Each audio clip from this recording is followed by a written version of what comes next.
तो केवल हमारी पवन देवी सहायता कर सकते हैं। ओम पवन देवाय नमः, ओम पवन देवाय नमः, ओम पवन देवाय नमः, ओम पवन देवाय नमः। अपने नेत्र खोलिए पुत्र मारुति।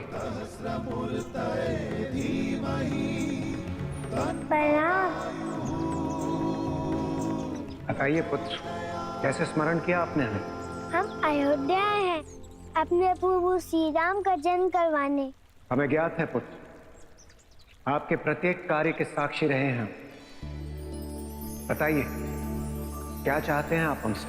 हमें एक ऐसे रूप दीजिए जो महाराज दशरथ के मन को पुत्र प्रेम से भर दे, फिर उनके हृदय में प्रभु को जन्म देने की इच्छा जागृत हो। किंतु पुत्र, आप स्वयं इतने सुंदर कि आप अपने सौंदर्य से किसी के भी मन को मोह सकते हैं। तो फिर आपको किसी और रूप की क्या आवश्यकता है? नहीं नहीं पवन देव, कृपया आप हमें नया रूप दे दीजिए, एक ऐसा रूप जो प्रभु को बांटा हो। किंतु पुत्र, आपका ये रूप तो प्रभु को अत्यंत प्रिय है। तो फिर प्रभु के पिता को जो रूप है वो रूप दे दीजिए हमें। उचित, जैसी आपकी इच्छा। जब आप महाराज दशरथ के समक्ष पूर्णतः प्रस्तुत होंगे, अपने नेत्र बंद कर आप जिस भी रूप की कल्पना करेंगे, आप उसी रूप में आ जाएंगे। आपका कोटि कोटि धन्यवाद पवन देव। तथास्तु।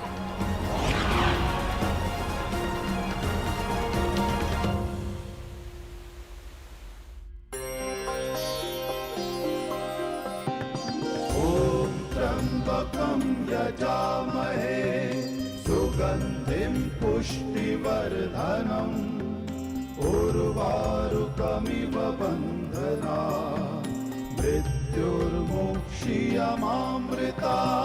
ओम नमः शिवाय। हे महादेव, आशीर्वाद दीजिए कि हमारे मारुति जिस उद्देश्य से अयोध्या गए हैं उसमें वो सफल होकर ही लौटे। बाल मन में उठे सरल प्रश्न में ही जीवन का गूढ़ तथ्य छुपा होता है।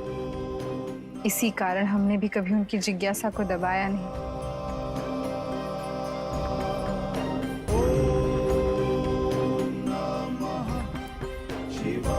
बेलपत्र, सुरीली ने बेलपत्र नहीं रखा। सुरीली, सुरीली, कितनी बार कहा है कि पुष्पों के साथ ही रख दिया करो। सुरीली, स्वामी। हाँ, कभी हमें भी स्मरण कर लिया कीजिए। जो सदा सर्वदा हृदय में बसते हैं उन्हें कैसे स्मरण किया जाता है? इसीलिए तो हम आपके सम्मुख प्रस्तुत हो गए। अच्छा किया। चलिए साथ में बेलपत्र चढ़ाते हैं। अवश्य। ओम नमः शिवाय।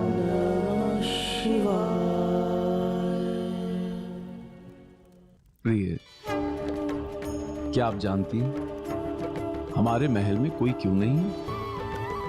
न सैनिकगण, न दास, न दासी। क्यों स्वामी? क्योंकि हमारे राज्य में एक स्वर्ण मृग आया है। कदाचित सब उसे ही देखने गए हैं। आपकी चहेती सुरीली भी। स्वामी, ऐसे एकाएक सुमेरु में सोने का मृग दिखना, फिर समस्त प्रजा का उसके पीछे चल देना, कहीं ये कोई अनिष्टकारी शक्ति की माया तो नहीं?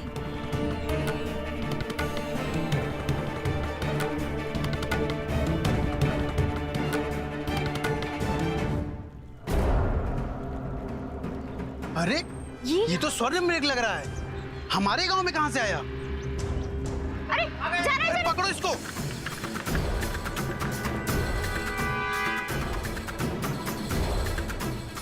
अरे सोने का मृग!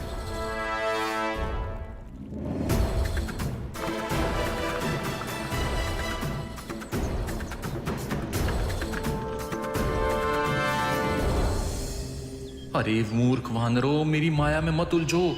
मुझे देख लिया ना, वापस चले जाओ, वरना सब मारे जाओगे। अरे तनिक धीरे, कहीं आहट सुन के भाग न जाए। देखो तो कितना सुंदर मृग है। सुनिए, सभी से पकड़ के राजमहल ले चलिए। नहीं नहीं, पहले हमने देखा है, हम ले जाएंगे इसे। अरे सुकन्या, हमारा तुम्हारा क्या होता है? हम सब मिलकर इसे पकड़ते हैं और राजमहल लेकर चलते हैं। अरे भागा, अरे भागा, पकड़ो पकड़ो। अरे सुनिए, राजमहल लेके ही आइएगा।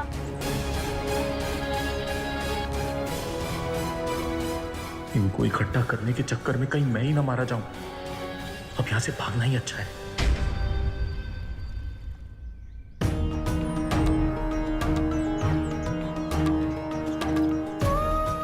मारुति कहाँ है जामवंत जी? समय हो गया। हाँ गुरुदेव, हमारा प्रस्थान करने का समय हो गया है, किंतु मारुति काफी लंबी यात्रा से आए होंगे ना, तो विश्राम ही कर रहे होंगे। मैं उन्हें भी लेकर आता हूँ। रहने दीजिए, इस यात्रा के लिए जितनी शीघ्रता हमें है उतनी ही उत्सुकता उन्हें भी है।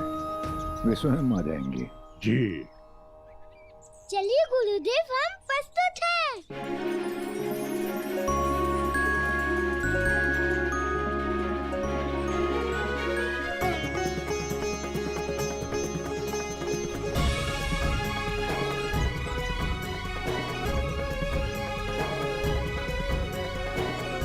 गुरुदेव, हम प्रस्तुत हैं, चलिए।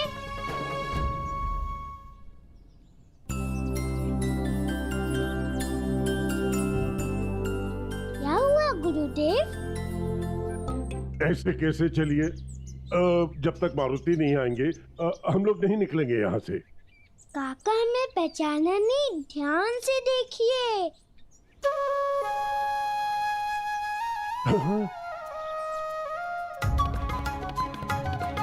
मारुति, हमने ये रूप आपका कभी देखा ही नहीं। जिस रूप को देख के महाराजा दशरथ के मन में वात्सल्य भाव जगेगा, ऐसा ही एक सुंदर रूप चाहते थे ऋषिवर। हमारे विचार से आपको अपने वास्तविक रूप में ही उनके सम्मुख जाना चाहिए मारुति। सत्य ही सबसे सुंदर होता है मारुति।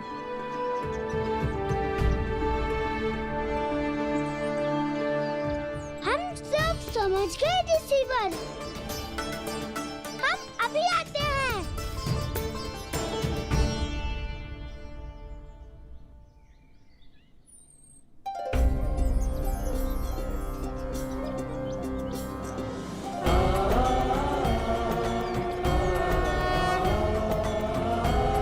चलिए ऋषिवर।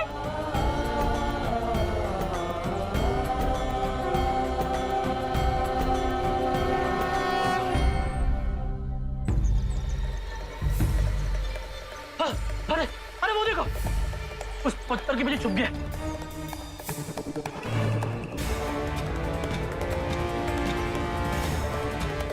अरे पकड़ो पकड़ो पकड़ पकड़ो पकड़ पकड़। प्राण बचा के भाग ले मारीच। भूल से भी इनके हाथ चढ़ गया ना, तो कोई माया काम नहीं आएगी।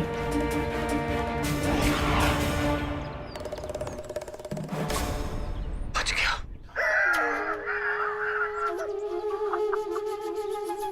अरे अरे, तुम सबकी भूल से बचकर निकल गया। हम अकेले होते तो उसे अवश्य पकड़ लेते। हे ईश्वर, ये क्या है? लगता है किसी ने हम पर हमला कर दिया है। ये तो राक्षसों का षड्यंत्र लग रहा है। अरे भागो भागो भागो भागो भागो।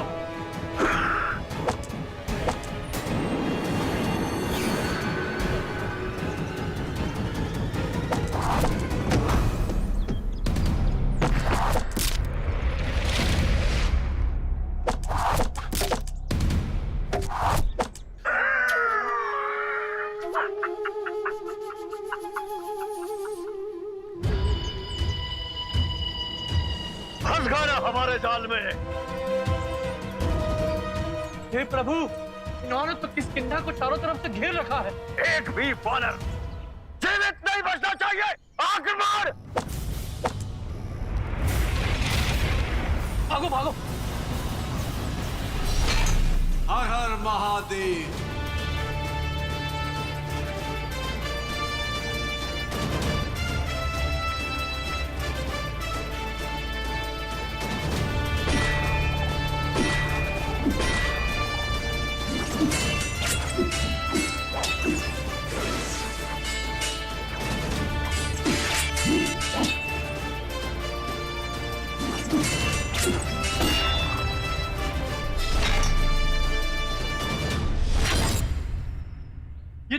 केसरी है। महाराज है। कपटी राक्षसों, सुमेरु राज केसरी के होते हुए तुम्हारा एक भी तीर उन्हें छू भी नहीं सकता।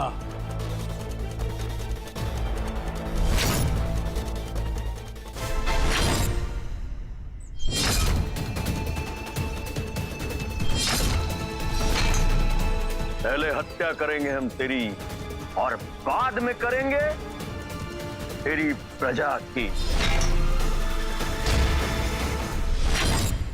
हमने तो अपना काम कर दिया प्रताप बाबू। अब देखना ये है कि ये भोले भाले दिखने वाले वानर युद्ध कर पाते हैं कि नहीं। पास होकर, लज्जित होकर, यदि नहीं मरना चाहता है तो आत्मसमर्पण कर दे कैसे, क्योंकि तुझे नहीं है आभास सुबाहु की शक्ति का। राक्षसों और वानरों के मध्य एक संधि हुई थी। न तुम हमारी सीमा लांघोगे और ना ही हम। उस संधि को तोड़कर हमारी अनुमति के बिना हमारे क्षेत्र में घुसकर हमारी प्रजा पर गुप्त घात किया है तुमने। ऐसा दंड देंगे कि कभी स्वप्न में भी ऐसा दुस्साहस नहीं करोगे।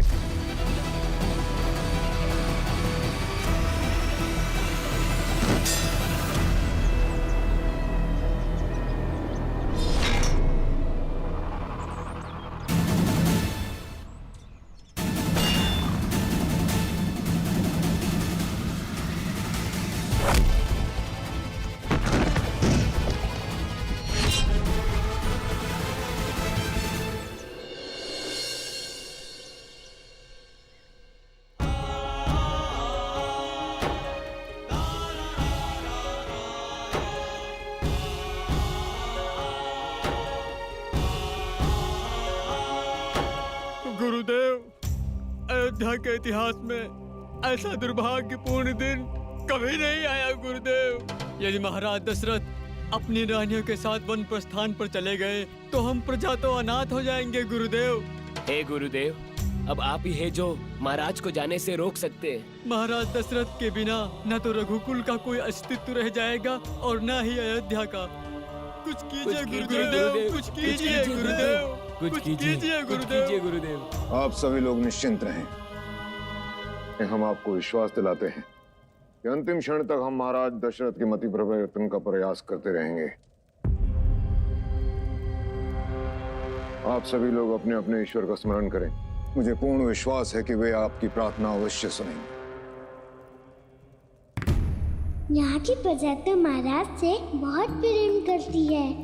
अब केवल उनके मन में हमारे प्रति स्नेह जगाना है। प्रभु, जब आपकी इच्छा से मारुति ने राम काज का बीड़ा उठाया है तो हमें विश्वास है कि आगे भी मार्ग आप ही दिखाएंगे।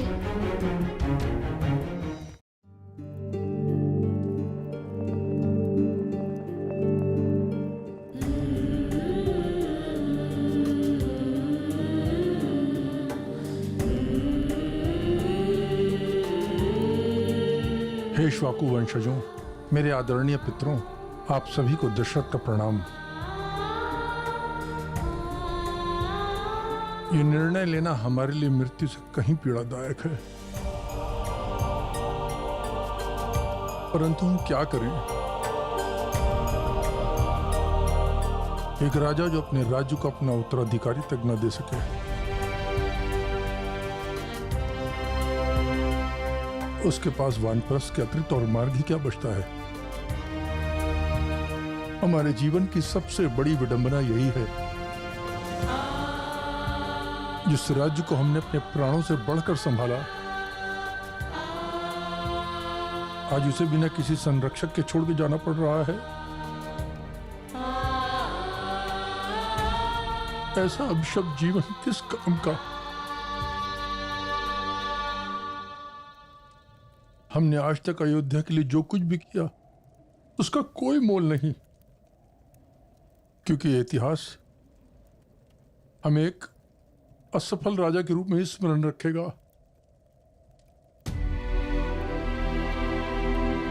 हमसे महाराज की ये दशा देखी नहीं जाती। ये पीड़ा जितनी उनकी है उतनी हमारी भी, फिर भी हम उसे बांट नहीं सकते। किसी एक की करनी का फल हम सबको भोगना पड़ रहा है। पता नहीं ये कहाँ का न्याय है। देवियों, हमें वानप्रस्थ के लिए प्रस्थान करना है। हमारी अनुपस्थिति में अयोध्या का उत्तरदायित्व तो गुरु वशिष्ठ पर है।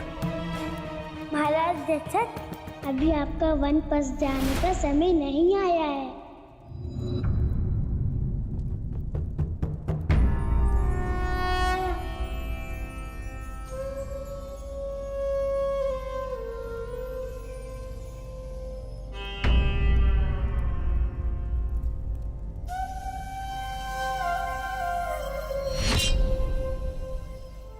महाराज दशरथ, हमारा प्रणाम स्वीकार कीजिए।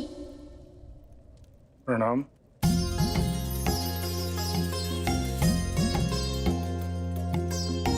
हनुमत जब अयोध्या पहुँचे, राम धाम के दर्शन कीने, हृदय आनंदित भक्ति भाव से देख दशरथ को शीश नवाए। राम श्री राम जय जय राम, राम श्री राम जय जय राम।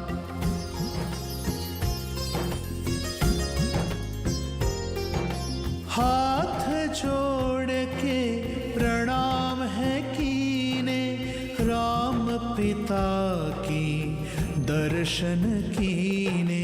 राम श्री राम जय जय राम, राम श्री राम जय जय राम, राम श्री राम आराध्य के पिता राजा दशरथ, महाराज हम बड़ी दूर से आए हैं आपके यहाँ, क्योंकि हमने अयोध्या की बड़ी प्रशंसा सुनी है सबसे। लोग कहते हैं यहाँ साक्षात धर्म का वास है। कुछ ऐसी पवित्रता है इस धरती की, यहाँ बड़े बड़े ऋषि मुनियों ने अपना आश्रम बनाया है।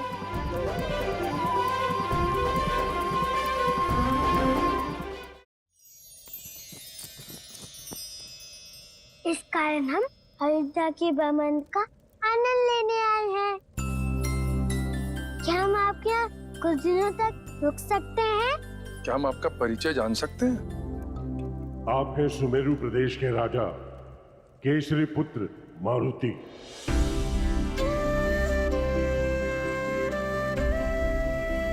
भीम रूपी महारुद्र वज्र हनुमान मारुति।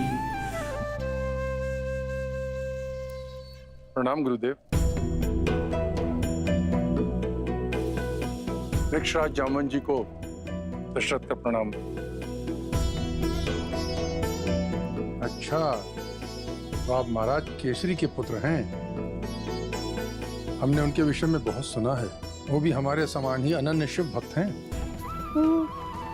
और आपकी माता देवी अंजनी, उनके गुणों की प्रशंसा भी हमने बहुत सुनी है, जिसकी झलक हमें आपके आचरण में स्पष्ट दिखाई दे रही है।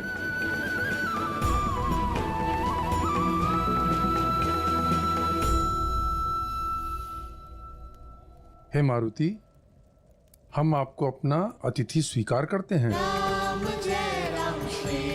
धन्यवाद महाराज। महाराज ने हमें अतिथि के रूप में स्वीकार कर लिया है।